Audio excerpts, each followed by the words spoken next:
Salut à tous et bienvenue sur Iggy TV. Donc vous le savez, on a l'habitude, après chaque preview, eh bien, je vous refais un petit bilan avec le classement de la communauté Iggy TV parce que à chaque fois que je retransmets en fait le live de preview, eh bien simplement, je demande à chacun de voter, donc on donne une note sur 20 et puis ça permet comme ça d'avoir une réaction à chaud du sentiment en fait de la communauté vis-à-vis des annonces de Games Workshop. Donc merci encore à Belisarius d'avoir fait la moyenne et puis on y va pour ce petit classement.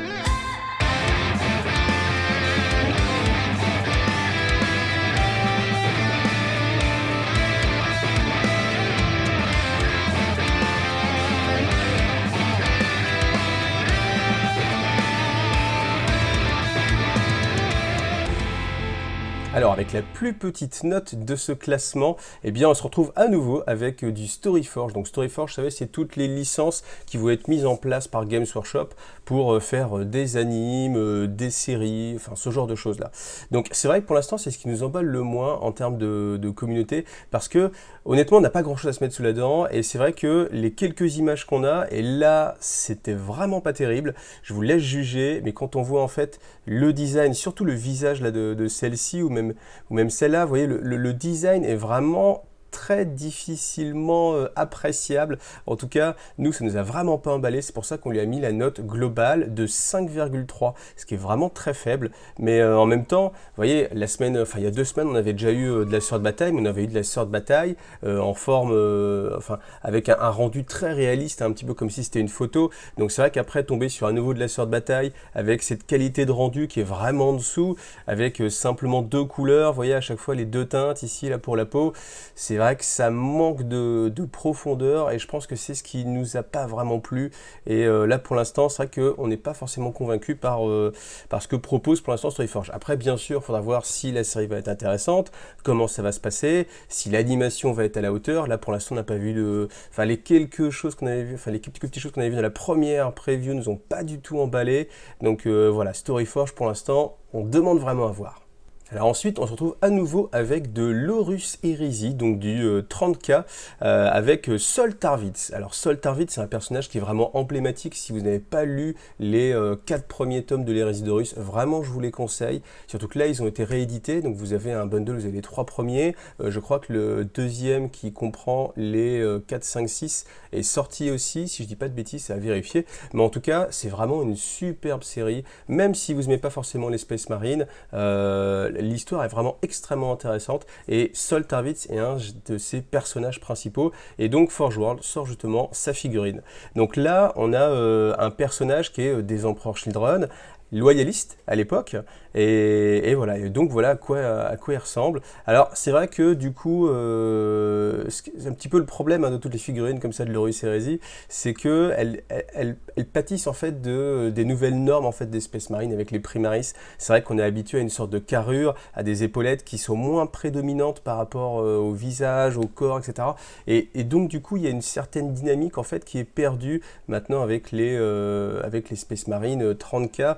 Et là, Sol Tarvitz, vous voyez, surtout avec cet angle-là ici où on voit vraiment l'épaulette, moi je trouve que ça focalise un petit peu trop, même par rapport au visage. Alors le visage est plutôt réussi, on est vraiment sur de l'Empereur Children, c'est-à-dire vraiment un peu comme le Phénicien, hein, vous savez, c'est le nom de leur primarque, et Fulgrim, et du coup, on est vraiment sur ce côté-là, la beauté, la précision, l'exactitude, etc. Alors après, moi ce qui m'avait un petit peu choqué, c'était la forme de l'épée, en fait, de la lame. Autant la garde, on est vraiment sur quelque chose de loyaliste, autant cette forme-là, on est plutôt habitué à la retrouver vraiment sur les Empereurs Children, en mode chaotique, avec même ce côté-là, je trouvais que ça faisait un petit peu côté poison, même si là on est sur le côté énergétique. Voilà. Bon, cette figurine malgré tout est assez intéressante. Après, elle a récolté la note de 12,1.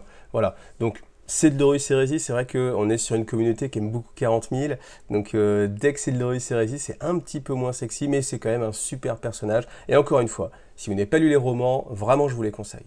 Ensuite, on va se retrouver avec du Blackstone Fortress. Donc Blackstone Fortress, il y a quand même beaucoup de sorties, hein. Honnêtement, je pense que quand Blackstone est sorti, on ne s'attendait pas à ce qu'il y ait vraiment autant de publications en plus. Il y a à chaque fois des nouvelles figurines. C'est quand même, c'est un jeu qui est vraiment pas laissé à l'abandon. Il y a vraiment beaucoup de choses. Donc, alors, il y a un moment donné où il nous disait que c'était peut-être la dernière sortie. Donc à voir, est-ce que ça va clôturer le cycle Blackstone Fortress? Est-ce qu'après il y aura peut-être autre chose? Est-ce que là vraiment on est à la fin de l'histoire? Je ne sais pas. En tout cas, je vous laisse apprécier alors les petites figurines qu'on va avoir. Donc là voilà, ça va être la boîte. Alors difficile de dire encore le prix de la boîte. Personnellement, je trouve que les boîtes de Blackstone Fortress sont toujours un petit peu chères.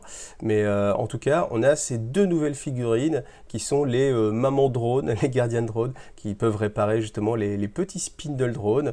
Donc pour cette sortie-là, nous, on vous a donné la note, je regarde mon petit sèche, de 12,3. Donc voilà. Alors moi, j'aurais voté un petit peu plus. Hein. C'est vrai que j'aime beaucoup en fait le design en fait des spindle drones parce que c'est vraiment quelque chose auquel on n'est pas habitué. Et moi, dès que ça change comme ça et que ça sort de ce qu'on a l'habitude de voir, j'avais voté un petit peu plus. Maintenant, c'est le vote de la communauté. Globalement, voilà, les gens n'étaient pas forcément fans de la figurine. Après, moi, je trouve qu'en termes de peinture, elle est quand même vraiment sympa, ce côté un petit peu nacré comme ça. Ça fait un petit peu méduse. C'est ce qui était ressorti un petit peu sur le chat. Donc voilà, le score reflète vraiment, encore une fois, le feeling à un moment donné. Donc voilà, merci à tous ceux, encore une fois, qui ont voté. Les Spindle Drone Maman, 12,3. Alors là, pour le coup, on est assez partagé parce qu'en fait, c'est un double vote qui a été fait. C'est à la fin du live. Ils nous ont proposé en fait deux figurines exclusives qui vont être en vente là pendant 2 semaines, je crois. Donc dépêchez-vous.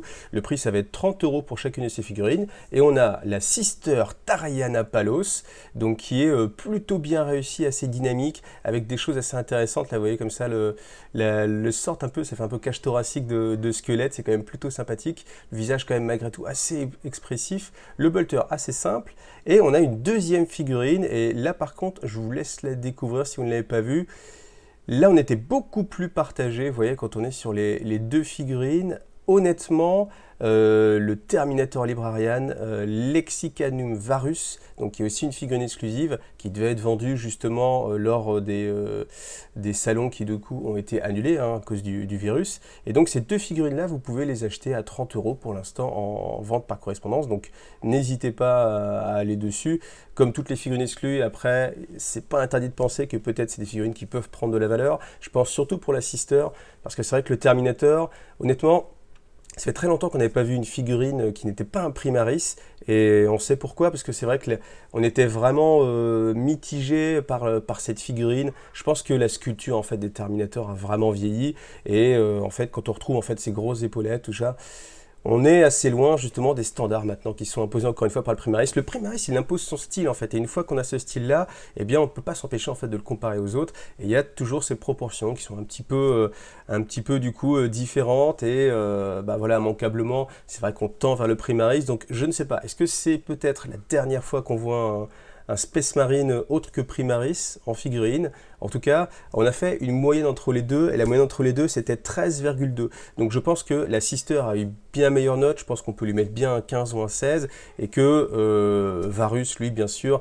était un petit peu en dessous, c'est pour ça que la note est un petit peu plus faible, donc plutôt une dizaine de points. En tout cas, voilà, n'hésitez pas, si vous les voulez, dépêchez-vous, tant que ça coûte pas trop cher. Après, je tenais quand même à revenir sur la Sister parce qu'elle est issue en fait de cette illustration-là, qui pour moi est vraiment une illustration exceptionnelle, avec vraiment une très belle dynamique, une très belle posture. Et j'avoue que le sentiment que j'ai eu, c'est quand j'ai vu juste la figurine de la Sister, je dis ah, elle est pas mal quand même, c'est plutôt sympa. Et quand j'ai vu de quelle illustration elle était issue, j'ai éprouvé un petit peu de déception parce que je suis tellement fan de cette illustration que je trouvais, et surtout en fait quand on regarde, vous voyez cette posture-là, que la figurine manquait un petit peu de cette finesse, de cette sensualité, on va dire, on va pas se le cacher, qu'il y avait justement dans celle-ci en fait, qui était vraiment très fine, très élancée, avec aussi, vous voyez, l'angle en fait de la tête vraiment plus prononcé, alors que là on a vraiment une posture plus droite en fait, et même au niveau de la main, vous voyez là, la main est plutôt fermée, alors que sur l'illustration on a une main qui est plus ouverte, plus dynamique,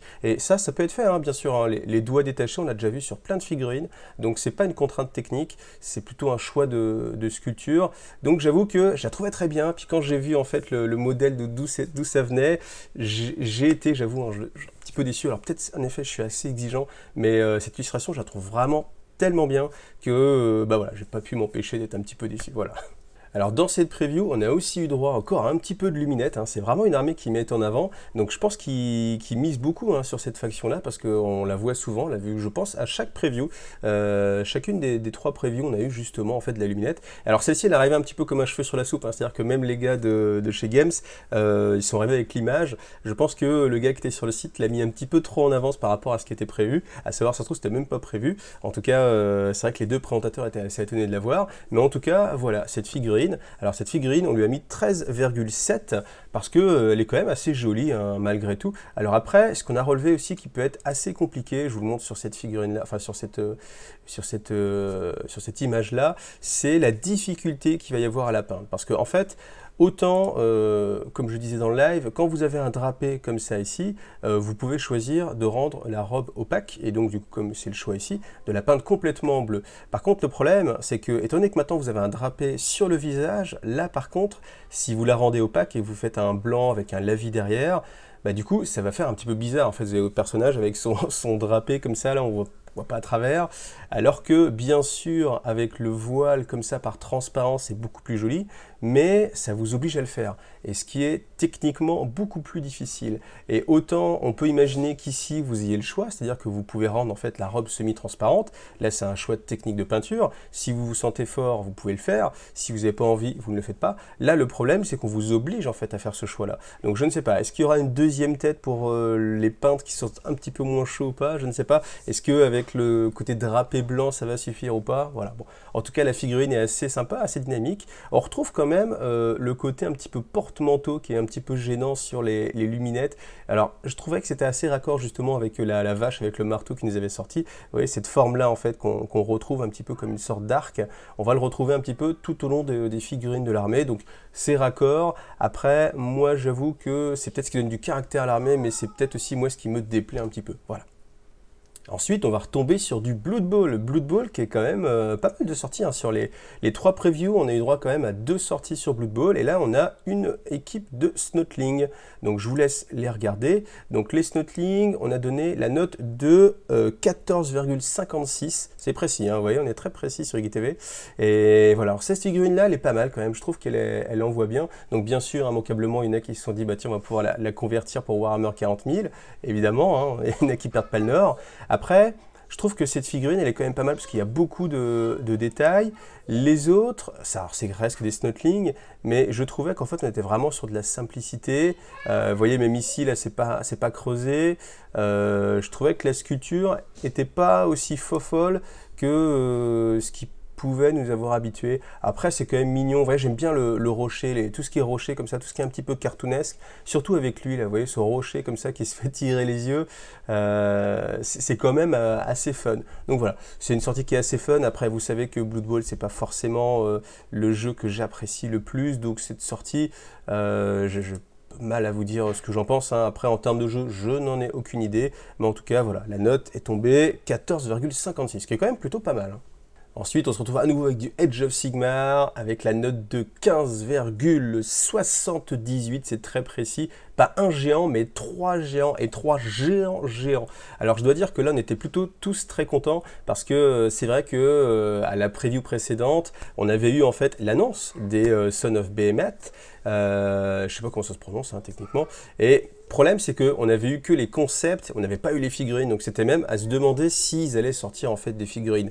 Alors la réponse, elle est là devant vous. Bien sûr, il va y avoir des nouvelles figurines, et des figurines qui envoient assez fort.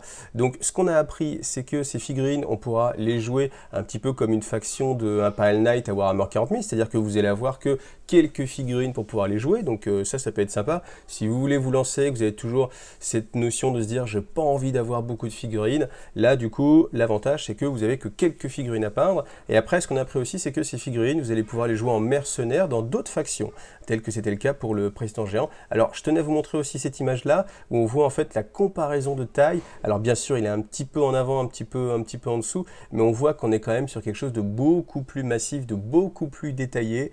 Donc On a fait aussi un petit classement sur les 3 géants. Donc celui-ci, c'est celui qui est vraiment arrivé en tête, celui qui était préféré. Ensuite, celui-ci, c'est celui qui était dernier. Alors lui, il a vraiment une connotation marine parce qu'en fait, on voit là le tentacule, là il a attrapé une sorte de requin, là il a une sorte de mâchoire de baleine, il a même un bateau dans le dos, là ici on le voit un petit peu. Il porte des canons, il a une sorte de requin comme ça un petit peu sur le bras. Je trouvais ça vraiment plutôt sympa. Alors la peinture, je trouve qu'elle est vraiment très bien. Vous voyez, quand on voit un petit peu tous les détails qu'il y a ici, et c'est aussi quelque chose qui moi me faisait un petit peu peur, c'est que moi je me dis tiens, j'aimerais bien avoir cette figurine là, j'aimerais bien me lancer dessus. Par contre, je pense qu'il y a un vrai défi là encore une fois sur la peinture, et ça peut rebuter en fait certaines personnes. Je ne sais pas comment ça va être traité, parce qu'après les contrastes ça marche bien, mais sur des grandes surfaces aussi grandes, je suis curieux de voir ce que ça peut donner. Et là en tout cas, ils ont bien poussé le niveau de peinture. Alors celui-ci, l'homme la cagoule, je crois qu'il est arrivé deuxième. Moi, mon préféré, comme tout le monde un petit peu, c'est vraiment celui-ci. À savoir, est-ce que ce sera un personnage spécial ou pas? En tout cas, une très belle figurine qui va être une pièce emblématique. Maintenant, reste à savoir aussi quel prix elle va coûter. Moi, mon pronostic, c'était à peu près dans les 120, je pense. Je pense qu'on va être dans cette gamme de prix-là. Après, si on se réfère aux Imperial Knights, ça peut aller chercher plus loin. Je ne sais pas. Après, il y a l'inflation, il y a le Brexit. On ne sait pas ce que ça va donner. Mais en tout cas, je pense que ce sera minimum une centaine d'euros. Pour rappel, le géant maintenant coûte 55. Donc voilà, à vous de choisir. En tout cas, on est vraiment sur une sortie majeure et quelque chose qui peut vraiment booster Age of Sigmar. Alors, juste au-dessus des géants, mais de très peu, de 0,2 points, avec le score de 15,8, on a cette sortie. Alors, cette sortie, on n'a pas encore tout, mais en tout cas, alors je vous laisse découvrir les figurines si vous ne l'avez pas vu, mais voilà, c'est du Warcry. Si vous voulez, enfin, vous reconnaissez un petit peu le style, on a toujours un peu ce style-là maintenant. Donc, du Warcry avec 3 figurines. Ce sera les Khainit Shadowstalker. Il faut être très bon en anglais pour prononcer.